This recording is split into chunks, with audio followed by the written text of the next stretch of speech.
Mummy जल्दी से खाना लगा दो ना, बहुत भूख लगी है। प्रिया ने अपनी मम्मी पूनम को आवाज़ लगाते हुए कहा।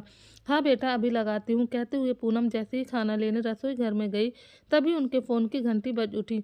उन्होंने फ़ोन उठाया तो सामने से आवाज़ आई, हेलो पूनम, मैं नवीन बोल रहा हूँ। नाम सुनते ही पूनम एकदम से सन्न रह गई।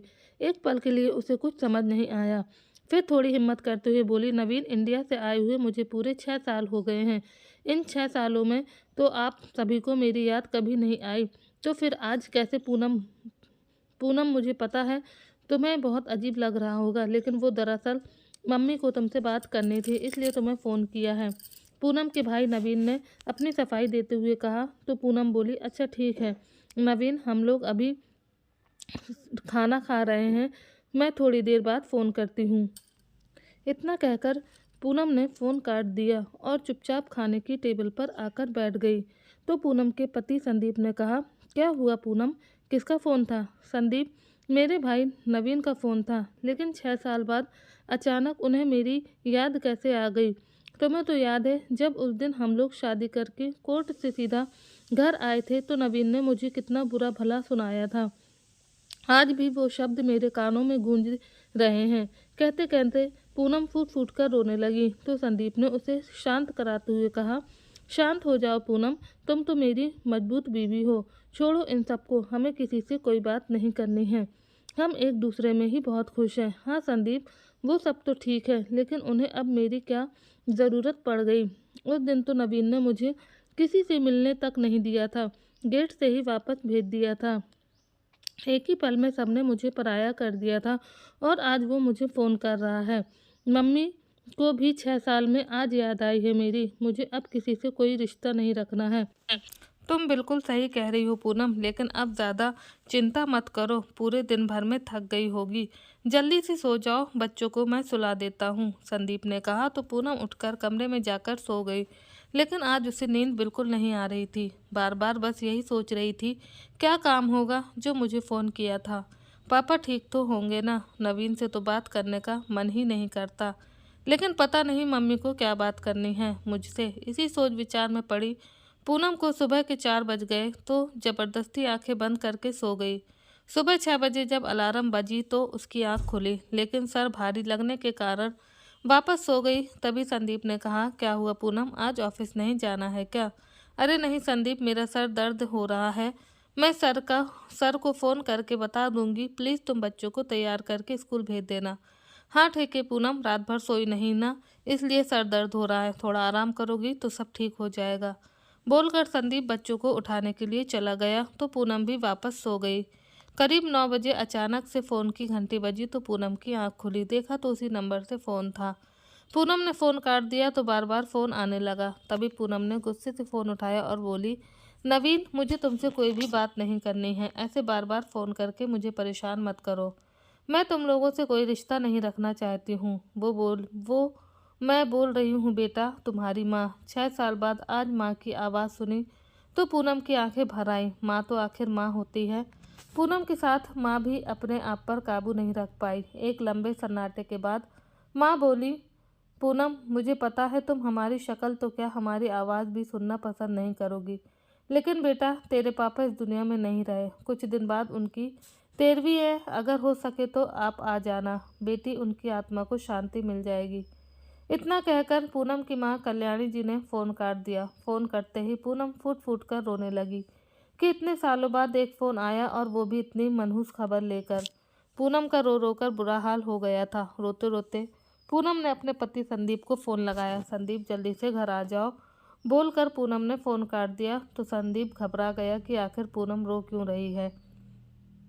कुछ समय बाद वह घर पहुंचा तो पूनम दीवार के सहारे बैठी बैठी रो रही थी। पूनम, क्या हुआ, तुम रो क्यों रही हो? अरे ये क्या हाल बना रखा है? अपना नवीन का फ़ोन फिर से आया था क्या? नहीं संदीप, माँ का फ़ोन आया था, पापा नहीं रहे, मेरे पापा नहीं रहे। संदीप, मुझे इंडिया जाना है, हम सब चलेंगे, बच्चों को भी बुला लो, हम सब आज शाम ही इंडिया के लिए निकल जाएंगे। पूनम, पहले थोड़ा पानी पी लो, फिर आराम से बैठकर बातें करते हैं। पूनम को पानी का गिलास देते हुए संदीप ने कहा, आराम से क्या, मेरे पापा नहीं रहे और तुम मुझे आराम से बैठने के लिए कह रहे हो? पूनम ने गुस्से से कहा। तो संदीप उसे शांत कराते हुए बोला, नहीं पूनम, मैं तो सिर्फ इतना कह रहा हूँ कि यहाँ से उठो, आराम से बाहर बैठकर बातें करते हैं। कहते हुए संदीप ने पूनम को वहाँ से खड़ा किया और बाहर हॉल में लाकर बिठाया और बोला, तो पूनम, तुमने इंडिया जाने का मन बना ही लिया है। क्या तुम सच में जाना चाहती हो? देखो, मैं तुम्हें मना नहीं कर रहा हूँ। वहाँ तुम्हारा घर है, तुम्हारे घर वाले हैं। मैं सिर्फ इतना कह रहा हूँ कि एक बार और आराम से सोच लो। हाँ संदीप, मैंने सोच लिया है। तुम बच्चों के स्कूल में फ़ोन कर दो और हम सब लोग आज ही इंडिया चलेंगे। पूनम ने कहा तो संदीप उसे समझाते हुए बोला, देखो पूनम, बच्चों के पेपर आ रहे हैं, उनकी छुट्टी का तो कोई सवाल ही नहीं है, इसलिए तुम चली जाओ और मैं यहाँ रहकर उन्हें संभाल लूँगा। तुम अपने ऑफिस से छुट्टी ले लेना, मैं कल ही तुम्हारी टिकट करवा देता हूँ। तो पूनम को भी संदीप की बात ठीक लगी और उसने हामी भर दी। अगले दिन संदीप पूनम को एयरपोर्ट छोड़ने गया तो उसे गले से लगाते हुए बोला, अपना ख्याल रखना, पूनम पहुँचते ही फ़ोन करना। मैंने सुमित और पापा को फ़ोन कर दिया है, सुमित तुम्हें सीधा एयरपोर्ट लेने आ जाएगा और जितना जल्दी हो सके वापस आने की कोशिश करना। तो पूनम ने भी हाँ में सिर हिला दिया और उसे बाय करते हुए बोली कि बच्चों का ध्यान रखना, मैं बहुत जल्द वापस आऊँगी। पूनम का आज का सफ़र मानो कट ही नहीं रहा था। पापा के साथ बिताई अपने बचपन की बातों को याद करके पूनम की आंखें नम हो आईं। कैसे बचपन में पापा उसकी हर जिद पूरी करते थे, नवीन से ज़्यादा उसकी हर ख्वाहिश को पहले पूरा करते थे।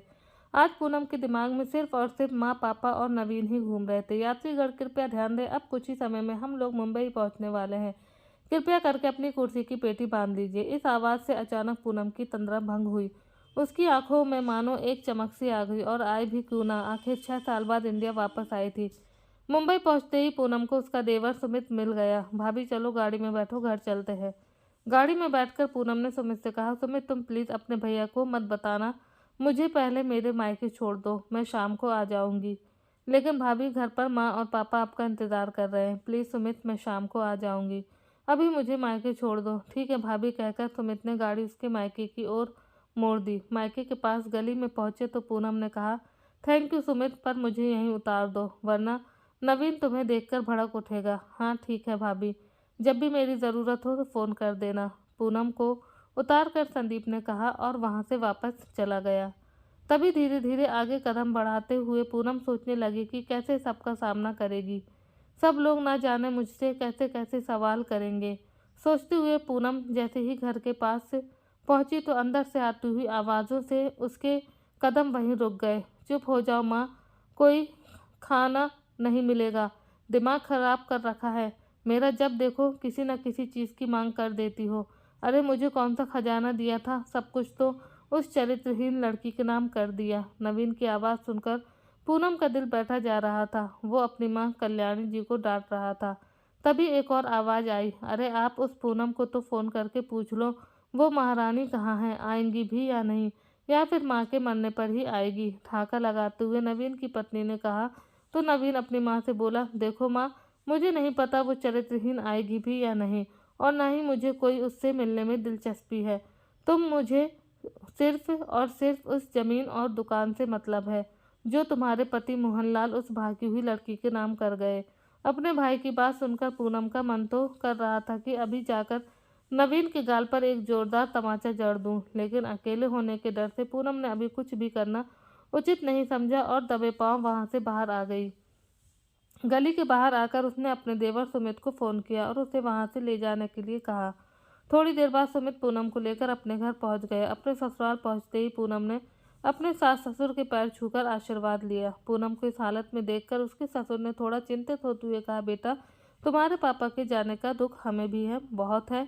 मैं उनकी जगह तो नहीं ले सकता, लेकिन मैं भी तुम्हारे पापा जैसा ही हूँ। क्या हुआ बेटी, इतना उतरा हुआ चेहरा क्यों है? यहाँ बैठो बेटा, बेटी, पूनम की सास ने कहा। हाँ मम्मी जी, मैं थोड़ा फ्रेश होकर आती हूँ, कहते हुए पूनम बाथरूम में चली गई। लेकिन नवीन की बातें उसकी आंखों के सामने घूम रही थीं। भागी हुई लड़की, चरित्रहीन जमीन के कागज, इन सब बातों से उसका और ज़्यादा मन दुखी हो रहा था। फ्रेश होकर पूनम बाहर आई, तब तक उसकी सास चाय बनाकर ले आई। तो चाय पीते पूनम ने अपने सास ससुर को वो सब बातें बता दी जो आज उसने अपने भाई के मुंह से सुनी थी, जिसे सुनकर पूनम के सास ससुर एकदम आग बबूला हो गए। तुम चिंता मत करो बेटा, पूनम बेटा तुम्हारा ये पापा तुम्हारे साथ है, पूनम को हौसला देते हुए पूनम के ससुर ने कहा। मिस्टर मोहनलाल जी को कुछ दिन पहले ही मैंने हॉस्पिटल में देखा था। ऐसा लग रहा था मानो वो कुछ कहना चाहते थे, लेकिन नवीन उनके साथ था तो कोई बात नहीं हो पाई। बहुत ही कमज़ोर लग रहे थे, नवीन के सहारे ही चल पा रहे थे। पूनम के ससुर उसे ये सब बातें बता ही रहे थे कि तभी पूनम का फ़ोन बज उठा, तो देखा उसके भाई नवीन का ही फ़ोन था। पूनम ने फ़ोन उठाया तो सामने से उसकी माँ की आवाज़ आई, पूनम बेटा मैं बोल रही हूँ, तुम्हें बार बार फ़ोन करने के लिए माफ़ी चाहती हूँ, लेकिन बिना पूछे रहा नहीं गया। बेटा तुम आ रही हो ना? हाँ माँ मैं आ रही हूँ, बोलकर पूनम ने फ़ोन काट दिया और अपने ससुर से बोली, पापा जी मुझे वहाँ जाना ही होगा, मैं मेरी माँ को वहाँ इस हालत में नहीं देख सकती। हाँ बेटा तुम सुमित की गाड़ी लेकर चली जाओ और कुछ भी मदद चाहिए तो हमें फ़ोन कर देना। जी पापा, बोलकर पूनम अपने देवर की गाड़ी लेकर सीधी अपने मायके चली गई। माँ की हालत के बारे में सोच सोचकर मन में अजीब सी बेचैनी होने लगी। आंखों के सामने नवीन का चेहरा आ रहा था, कैसे माँ को डांट रहा था। तभी उसे याद आया कि माँ ने शायद कुछ नहीं खाया होगा, इसलिए पूनम ने बाहर से कुछ खाने का सामान पैक करवा लिया और सीधी मायके पहुंच गई। वहां जाकर उसने डोरबेल बजाई तो कुछ समय के बाद एक 16-17 साल की लड़की ने आकर दरवाज़ा खोला। थोड़ी देर के लिए पूनम सोच में पड़ गई कि ये कौन है, हो सकती है। तभी अंदर से आवाज़ आई, अरे मनु कौन है गेट पर? दीदी, कोई दीदी आई हैं और कुछ बोल भी नहीं रही हैं। इतने में वो मोहतरमा खुद चलकर आ गई और पूनम से बोली, जी कहिए किससे मिलना है आपको? तो पूनम ने धीरे से कहा, जी मैं पूनम। ओह अच्छा पूनम दीदी, माफ़ कीजिएगा, मैंने आपको कभी देखा नहीं था ना, तो इसलिए नहीं पहचाना। मैं सुमन, नवीन की पत्नी और आपकी भाभी हूँ, और ये मनु मेरी छोटी बहन है। आइए आप अंदर आइए, अपना परिचय देते हुए नवीन की पत्नी सुमन ने कहा और पूनम को अपने कमरे में ले गई, जहाँ पहले से कुछ लोग मौजूद थे। सुमन ने सबका परिचय कराते हुए कहा, दीदी ये मेरे मम्मी पापा हैं और ये मेरा छोटा भाई जिगर है, और मनु जो आपसे पहले ही मिल चुकी है। पूनम ने उनकी तरफ कोई ध्यान नहीं दिया, उसे तो सिर्फ अपनी माँ से मिलना था, पता नहीं किस हाल में होगी बेचारी। थोड़ी देर बाद पूनम ने माँ से मिलने की इच्छा जताई तो सुमन ने अपनी बहन मनु को कुछ इशारा किया तो वो पूनम को उसकी माँ कल्याणी जी के कमरे में ले गई। माँ की ओर देखते ही पूनम सन्न रह गई। इतने सालों बाद माँ से मिलते ही वह अपने आप को रोक न सकी और माँ के गले से लगकर फूट फूट कर रोने लगी। माँ बाबूजी चले गए। माँ भी इतने दिनों बाद बेटी को देखकर रोते रोते वहीं ज़मीन पर बैठ गई। माँ की आवाज़ में एक अलग ही दर्द नज़र आ रहा था। बाबूजी के जाने के दुख के अलावा भी बहुत कुछ था जो माँ के विलाप में उसे साफ दिखाई दे रहा था। तभी कुछ देर बाद पूनम का भाई नवीन कमरे में आया। पूनम पापा नहीं रहे और सुबह सुबह कर रोते हुए माँ के गले से लग गया। कुछ देर पहले नवीन और अभी के नवीन को देखकर पूनम दंग रह गई। आखिर ऐसा क्यों? जो नवीन सुबह माँ को डांट रहा था वो अभी माँ के गले लगकर रो रहा था, माँ से इतनी प्यार से बातें कर रहा था। तुम यहाँ खड़ी खड़ी क्या कर रही हो? जाओ पूनम के लिए कुछ चाय पानी लेकर आओ, इतने लंबे सफ़र से आई है, थक गई होगी, नवीन ने सुमन को ऑर्डर देते हुए कहा। अरे मैं तो बताना ही भूल गया, ये सुमन मेरी पत्नी और तुम्हारी भाभी है, नवीन ने पूनम को अपनी पत्नी का परिचय देते हुए बताया। नहीं, कुछ भी लाने की ज़रूरत नहीं है, मैं अपने खाने का सामान खुद साथ लेकर आई हूँ, हाथ में पकड़े लिफाफे की ओर इशारा करते हुए पूनम ने कहा। तो नवीन बोला, अच्छा मतलब अभी तक तुमने हमें माफ़ नहीं किया? पूनम, अपनी गलतियों के लिए मैं तुमसे माफ़ी मांगता हूँ, अनजाने में मैंने तुम्हें बहुत कुछ सुना दिया था। माँ आप ही कुछ बोलो ना। इसे तो माँ के कहने पर पूनम ने हामी भर दी तो सुमन रसोई घर में खाना बनाने चली गई तो नवीन भी उसके पीछे पीछे चला गया। अब कमरे में पूनम और उसकी माँ अकेली रह गई थी। सबके बाहर जाते ही पूनम ने अपनी माँ से पूछा, माँ पिताजी को क्या हुआ था? पिताजी ने सब मेरे नाम क्यों करवा दिया और इतने सालों में मुझे आप सभी ने फ़ोन क्यों नहीं किया? नवीन की शादी में भी मुझे नहीं बुलाया। ना जाने पूनम ने कितने ही सवाल पूछ डाले। तभी अचानक से माँ की आंखों से आंसुओं की धारा बहने लगी। पूनम मेरी बच्ची, माफ़ कर दे हमें। बेटा तेरे बाबूजी चले गए, अब कौन सहारा होगा मेरा? बेटा ये 2 टुकड़े ज़मीन हमारा घर खा गए। बेटी इन टुकड़ों ने सब कुछ ख़त्म कर दिया, इसलिए ये सब दे दे बेटी नवीन को और मुझे अपने साथ ले चल। बेटी, माँ ने अपने अंदर का दर्द बयां करते हुए कहा।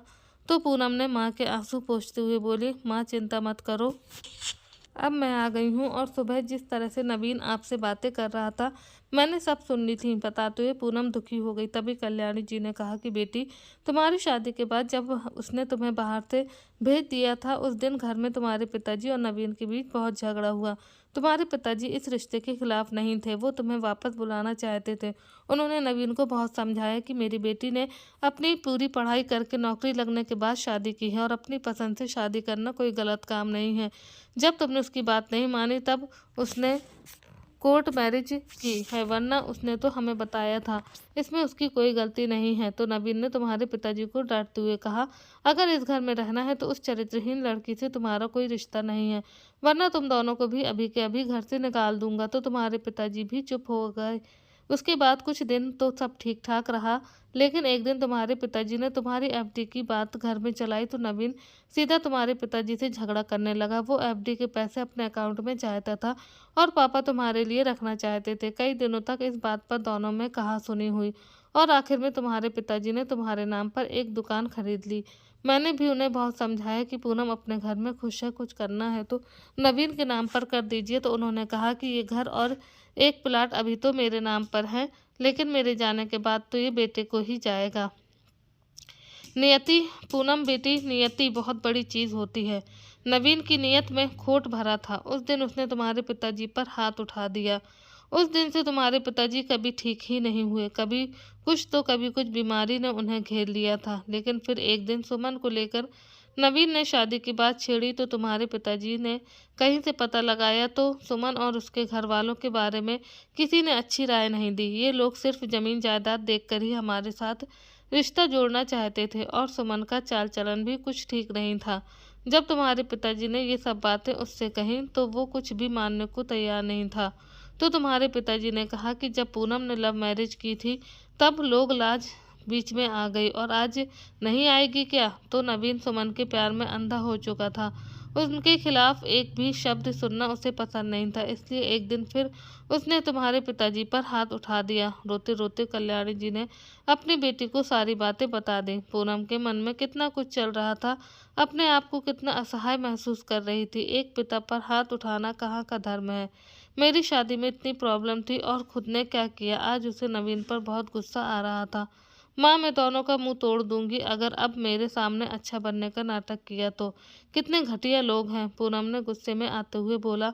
हाँ हाँ, घटिया तो लगेंगे ही, अब तुम्हें सब पता जो चल गया है, नवीन ने कमरे में घुसते हुए पूनम से कहा। और मैंने तुम लोगों को मना किया था ना। अपनी माँ की तरफ देखते हुए नवीन उनके मुंह पर एक तमाचा जड़ने ही वाला था कि पूनम ने उसका हाथ बीच में पकड़ लिया। अरे वाह, बहुत हिम्मत आ गई है। और आई भी क्यों ना, हिम्मत करके ही तो भागी थी ना घर से। पूनम ने से अपना हाथ छुड़ाते हुए नवीन ने कहा और अपनी पत्नी सुमन को आवाज़ लगाने लगा। सुमन, कहाँ मर गई हो तुम। तो सुमन दौड़कर उसके पास आई। तुम्हें मैंने कहा था ना कि इन माँ बेटी को अकेले मत छोड़ना, और तुमने वही किया, सब बता दिया इस बुढ़िया ने। कोई बात नहीं जी, कल तक दोनों माँ बेटी को इसी कमरे में बंद कर दो। इस बार उनके साथ उनकी बेटी को भी भूखा मरने दो। कहते हुए सुमन जैसे ही गेट बंद करने के लिए आई तो अचानक से गेट पर किसी की दस्तक से सब घबरा गए। सब लोग अंदर जाकर बैठो, इतना कहकर नवीन गेट की ओर बढ़ा। गेट खोलते ही सुमित पुलिस के साथ अंदर आया। भाभी भाभी, वो आते ही पूनम को आवाज़ लगाने लगा। तब उसे समझ में आया कि क्यों सुमित ने उसका फ़ोन ऑन रखने के लिए बोला था। पुलिस को देखकर नवीन की सिट्टी बिट्टी गुम हो गई। ये अचानक से उसके साथ क्या हो गया। पूनम कमरे से बाहर आकर पुलिस से बोली, हाँ इंस्पेक्टर साहब, आज तो सब ठीक है, शायद कल आपकी ज़रूरत होगी। पूनम ने नवीन को चेतावनी देते हुए कहा और अपनी माँ से बोली, माँ आप भी मेरे साथ चलिए। अरे नहीं बेटी, मैं क्या करूँगी, कल तुम सुबह आ जाना, नवीन से डरते हुए माँ ने कहा। तो पूनम माँ के कमरे में से अपना पर्स लेने अंदर गई। तभी पीछे पीछे कल्याणी जी भी कमरे में आकर पूनम को एक लेटर देते हुए बोली कि तुम्हारे बाबूजी ने तुम्हारे लिए रखा था, जो कभी भी पोस्ट नहीं कर पाए, और इस लेटर को पढ़ने के बाद तुझे सब समझ में आ जाएगा। पूनम ने चुपचाप वो लेटर अपने बैग में रख लिया। माँ, अपना ध्यान रखना, मैं सुबह सबके साथ आऊँगी और इस सारे मामले को सुलझा दूंगी। इतना कहकर पूनम वहाँ से अपने देवर सुमित के साथ निकल गई। ससुराल पहुंचते ही उसके सास ससुर ने कहा, वहाँ सब कैसे हैं बेटा? माँ पापा जी, वहाँ कुछ भी ठीक नहीं है। नवीन के सर पर जमीन का भूत सवार है। अगर आज सही समय पर सुमित नहीं आया होता तो उसने मुझे और माँ को कमरे में बंद कर देना था। बताते हुए पूनम कब कपाने लगी। तो पूनम के ससुर उसे समझाते हुए बोले, बेटा तुम जाकर आराम करो, मैंने मिस्टर वर्मा को बुलाया है, वो हमारे फैमिली वकील हैं, तुम्हें जो भी फैसला लेना है सोच समझ कर लेना। तो पूनम अपने कमरे में जाकर ऐसे ही बिस्तर पर लेट गई। तभी अचानक उसे माँ का दिया हुआ लेटर याद आया तो उठकर वो लेटर पढ़ने लगी। मेरी राजकुमारी, जब तुम्हें ये लेटर मिलेगा उस समय पता नहीं मैं इस दुनिया में रहूंगा भी या नहीं, लेकिन तुम हिम्मत मत हारना। तुम्हारे पापा पहले भी तुम्हारे खिलाफ नहीं थे और अब भी तुम्हारे खिलाफ नहीं है। आज भी तुम मेरी वही छोटी सी राजकुमारी हो। बेटा हो सके तो मुझे माफ़ कर देना, मैं उस दिन तुम्हें नहीं रोक पाया। मुझे पूरा विश्वास था कि मेरी बेटी कुछ भी गलत नहीं कर सकती है, लेकिन नवीन की बातों से मैं तुम्हें वापस नहीं बुला पाया। बहुत बार मिलने की कोशिश की लेकिन कभी पूरी नहीं हो पाई। बेटा मेरा प्यार हमेशा तुम लोगों के साथ रहेगा। संदीप बहुत अच्छा इंसान है, शायद इतना अच्छा राजकुमार तो मैं भी कभी तुम्हारे लिए नहीं ढूंढ पाता। बेटी ये लेटर लिखने के बस दो ही मकसद हैं, एक तो तुमसे अपने किए की माफ़ी मांगना और दूसरा तुमसे परिवार को एक रखने की विनती करना। बेटा तुम्हें सब पता चल गया होगा कि मैंने सारी ज़मीन जायदाद तुम्हारे नाम कर दी है। तुम्हारी माँ के नाम करता तो नवीन उनसे हड़प कर सब अपने नाम करवा लेता और तुम्हारी माँ को घर से बाहर निकाल देता और तुम्हें कुछ भी पता नहीं चलता, क्योंकि नवीन अभी अपने ससुराल वालों के कहने पर ही चल रहा है। उसे अभी अपने परिवार की बिल्कुल चिंता नहीं है। पूनम वो सब पढ़ रही थी, तभी उसके ससुर ने आकर कहा, पूनम बेटा बाहर वकील साहब आए हुए हैं, फ्रेश होकर बाहर आ जाओ।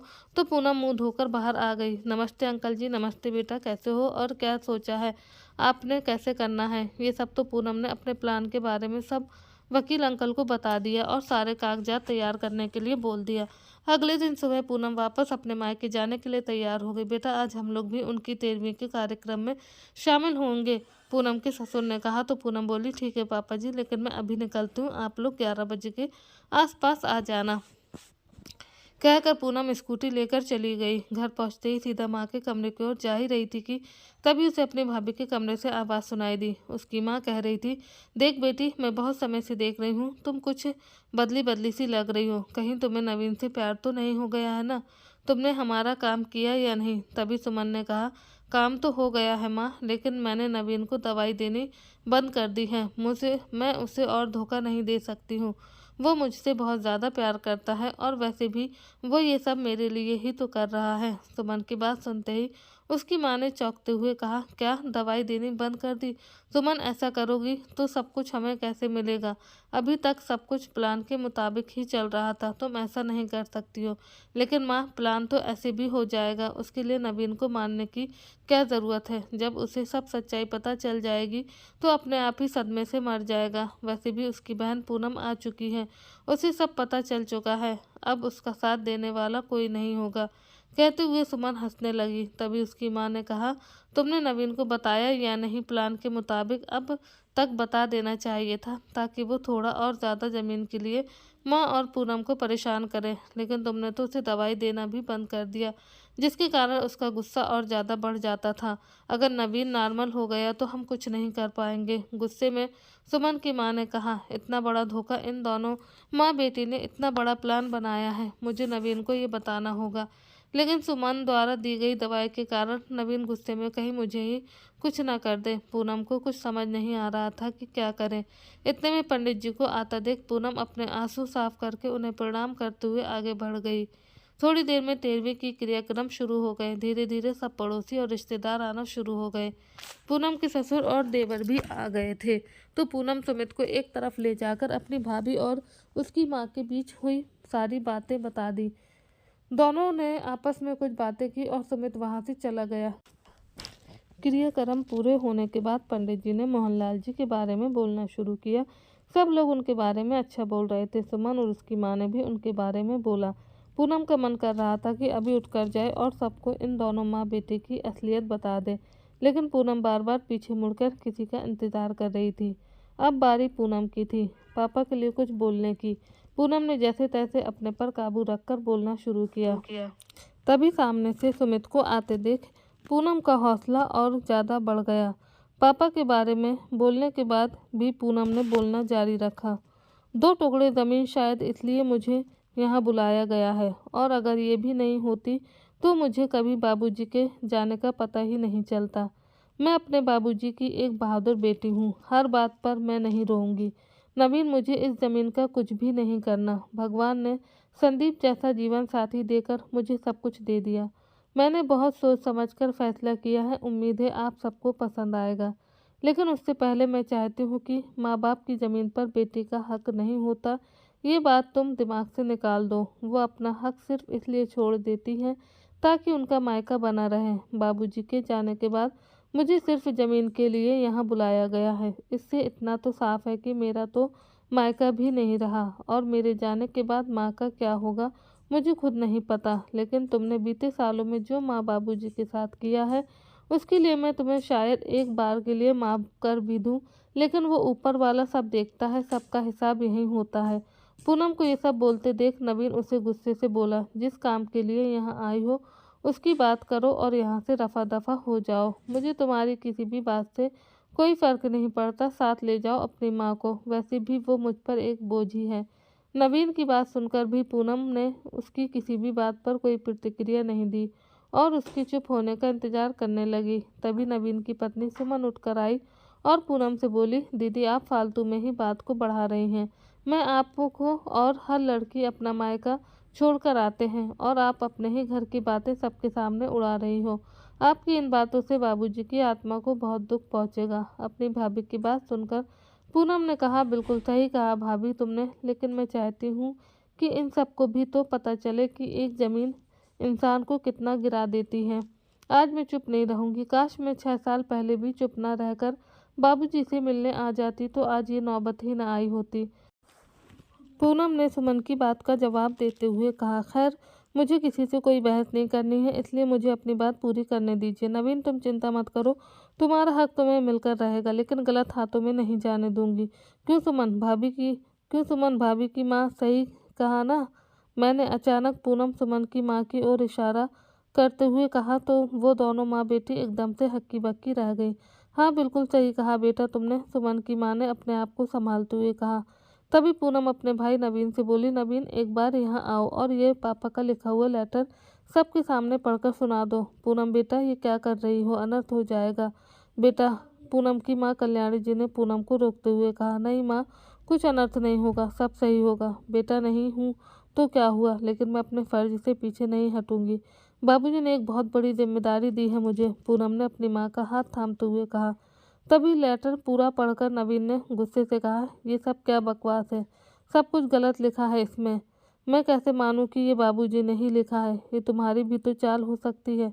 तुमने सुमन पर शक भी कैसे कर लिया, वो तो तुम्हारी इतनी इज्जत करती है, और वैसे भी तुम कुछ भी कर लो ज़मीन तो मैं लेकर ही रहूँगा, पूनम पर चिल्लाते हुए नवीन ने कहा। तभी सुमन की माँ ने सुमन के पिताजी से कहा, चलिए जी हम यहाँ से चलते हैं। अरे आंटी जी इतनी भी क्या जल्दी है, फैसला नहीं सुनना क्या कि किसको कितनी ज़मीन मिली है? बस थोड़ा सा इंतज़ार और कर लीजिए, फिर आराम से चले जाना। पूनम सुमन की माँ को रोकते हुए बोली, नहीं हमें यहाँ एक पल भी नहीं रुकना है। तुम्हारी ज़मीन किसी को भी मिले हमें क्या, हम तो यहाँ तुम्हारे बाबूजी की तेरहवीं में शामिल होने आए थे। खैर तुम लोगों ने ये सिला दिया। तुम सुमन की माँ वहाँ से निकलने की कोशिश करने लगी। आपको फ़र्क नहीं पड़ता? अरे जब तक आपको पता नहीं चलेगा कि नवीन के नाम कितनी ज़मीन है, फिर वो आप अपने नाम कैसे करोगे? क्यों सुमन भाभी, सही कहा ना मैंने? ये क्या बकवास कर रही हो तुम, पागल वागल तो नहीं हो गई हो? डरते हुए सुमन की माँ ने पूनम को कहा। तभी सुमन भी नकली आंसू बहाते हुए बोली, दीदी आप ये सब क्या कह रही हो, मुझे तो कुछ भी समझ में नहीं आ रहा, और आप मुझ पर ऐसे इल्ज़ाम क्यों लगा रही हो, सब पता लग जाएगा भाभी जी।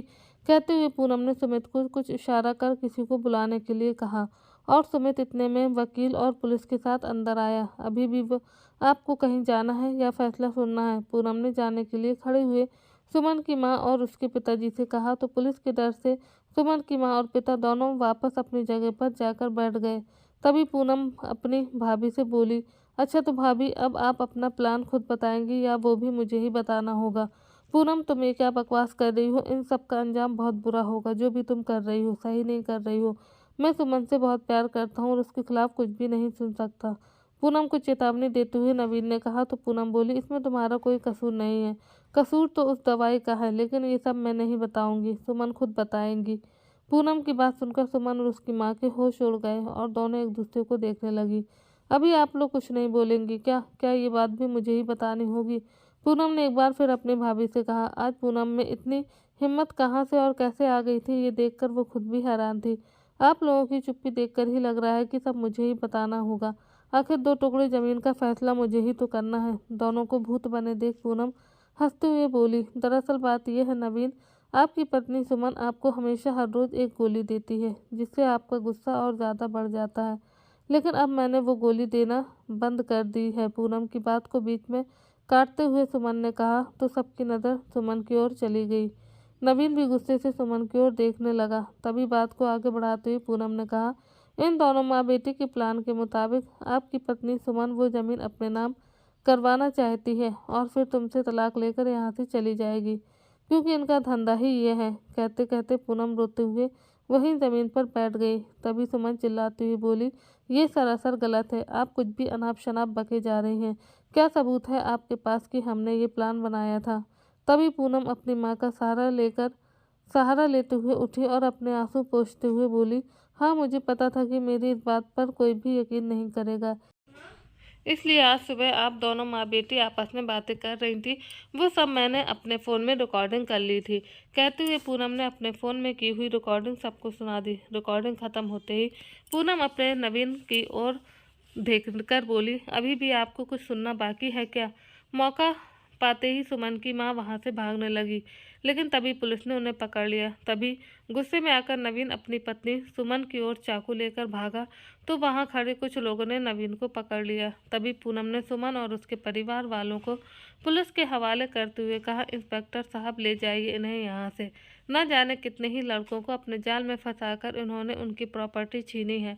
तो पुलिस उन्हें वहाँ से लेकर चली गई। तभी पूनम वहाँ खड़े लोगों से बोली, मुझे इस ज़मीन से कुछ नहीं चाहिए, ये जो कुछ भी हुआ है अब मैं उसका भी मामला ख़त्म कर देना चाहती हूँ। जैसा कि आप सब लोगों को पता है कि बाबूजी ने मेरे नाम एक घर, एक दुकान और एक प्लाट किया है। बाबूजी ने मुझे पर एक बहुत बड़ी जिम्मेदारी सौंपी है। मैं किसी का भी हक नहीं रखना चाहती, इसलिए मैंने बहुत सोच समझकर ही फैसला लिया है। ये घर जिसमें बाबूजी और हम सबकी यादें हैं, मैं इसे नवीन के नाम करती हूँ। उम्मीद करती हूँ इसे हमेशा अच्छे से संजो के रखेगा। और एक दुकान जो बाबूजी ने मेरी एफडी के पैसों से ली थी, और वो प्लाट एक जो मैं माँ के नाम करती हूँ, लेकिन माँ को मैं अपने साथ लेकर जा रही हूँ। तभी नवीन रोते हुए पूनम से माफ़ी मांगते हुए बोला, प्लीज़ पूनम मुझे माफ़ कर दो, मैंने तुम्हारे साथ और माँ बाबूजी के साथ बहुत गलत किया है। इसके लिए आप मुझे जो सज़ा देना चाहती हैं दे सकती हैं, लेकिन इस तरह माँ को अपने साथ ले जाकर मुझे शर्मिंदा मत कीजिए।